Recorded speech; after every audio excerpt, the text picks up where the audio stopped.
ગેસમાં એવો ભાવ વધારે કે 1000 રૂપિયા વધી ગયા, 900 રૂપિયા બાટલા મળતાય નથી. 4-4 હજાર રૂપિયામાં બાટલો નથી મળતો. બહુ હેરાનગતિ છે. બ્લેકમાં નથી મળતો. હવે હમણાં 10-12 દિવસથી અમે સગડી ચાલુ કરી નાખી છે. અમે બધી આ સગડી ઉપર કરી છે. એમાંય કોલસાના ભાવ વધી ગયા. 25 વાળા અત્યારે 40 રૂપિયા થઈ ગયા. બધામાં વધારો આવી ગયો. બહુ પરેશાની, યુદ્ધના હિસાબે જ આ બધી પરેશાની છે. આમાં બિચારા નાના માણસો બહુ હેરાન થઈ ગયા ખરેખર. અત્યારે તો ભાવ 1000 રૂપિયા વધારે આવી ગયો બાટલામાં આજથી. બહુ અસર છે, બહુ અસર. તમે વાત જ પૂછોમાં, તમે આ જ્યાં આશો કાંઈક દેખાશે જ ને એવું થઈ ગયું. ખાણી પીણી વાળા તો સરકાર ભાઈ એવું માગશે આવા રીતે ભાવ ન વધારે. આમાં નાના માણસો હેરાન થઈ જશે.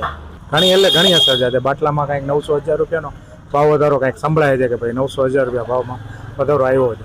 ગ્રાહક સાથે એવું છે ને કે આજે સવારે જ કહું તમને, હું જે રેગ્યુલર 40-50 રૂપિયા ડીશના લેતો હતો, આજે મેં ગ્રાહક પાસેથી 1-2 ગ્રાહકને 60 રૂપિયા કીધું.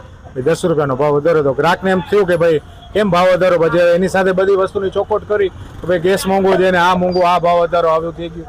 એટલે બધું સમજાવવું પડે છે ગ્રાહકને. અત્યારે થોડું કન્વિન્સ કરાવવું પડે છે ગ્રાહકને. બાકી તકલીફ તો છે અત્યારે. સરકાર પાસે એવું જ ભાઈ આનું હવે કંઈક વિકલ્પ નીકળે તો વધુ સારું. મોંઘવારીમાં બાટલાના 1000 રૂપિયા મિડલ ક્લાસ માણસો માટે બહુ અઘરી વસ્તુ છે આ બધું. આનો કંઈક રસ્તો નીકળે તો વધારે સારું. નકર આવતા દિવસોમાં એવું લાગે છે કે પોઝિશન આના કરતાં વધારે ખરાબ થશે નાના માણસો માટે.